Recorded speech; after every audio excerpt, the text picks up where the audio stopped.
អ្នកចិត្តរៀបការចង់រៀបការបែបoutdoor អញ្ចឹងអាចមើលវីដេអូនេះបានតែក៏នឹងការជួលទីតាំងដូចជាដល់2000ទេបើសិនជាខ្ញុំស៊ើបសួរកូនកំមុំនេះហើយរៀបចំនេះគឺលក្ខណៈ outdoor ផង indoor ផងហើយស្អាតខ្លាំងមែនតើការរៀបចំមានដូចជាហ្វុងកម្មវិធីនៅខាងក្នុងដែលកូនកំមុំកូនកន្លះធ្វើកម្មវិធី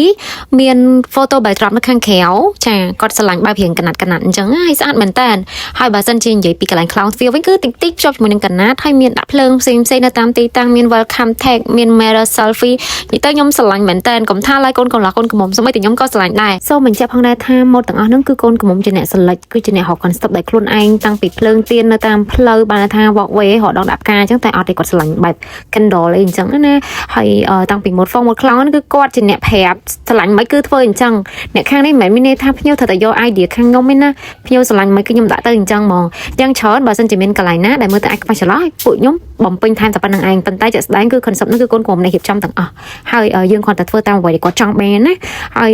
ខ្ញុំពិតជាអរគុណកូនកំមុំមែនតើអរគុណកូនកន្លះមែនតើហើយគាត់ក៏ឲ្យ feedback មកខ្ញុំពិតជារំភើបគាត់ខាងឯខ្លាំងណាស់ខ្ញុំទៅមើលនៅប្រាសាទតែពីមាត់ដែរថាដេកស្អាតគ្រប់គ្នាហើយខ្ញុំឆ្លាញ់បរិយាកាសជាមួយនឹងដេកដែលធ្វើខ្លាំងមែនតើហ្មងពេលដែលថតទៅគឺនិយាយទៅគឺឆ្លាញ់ហ្មងខ្ញុំមិនដឹងមានពាក្យអីហាថ្លៃការប៉ັດរត់ពេលដេកហើយម្ដងគឺ admin បុកពោហ្មងដោយសារតែរងចាំ feedback ពីភ្ញៀវព្រោះបើសិនជាភ្ញៀវអត់ស្រឡាញ់ទេ admin ក៏អត់សប្បាយចិត្តដែរ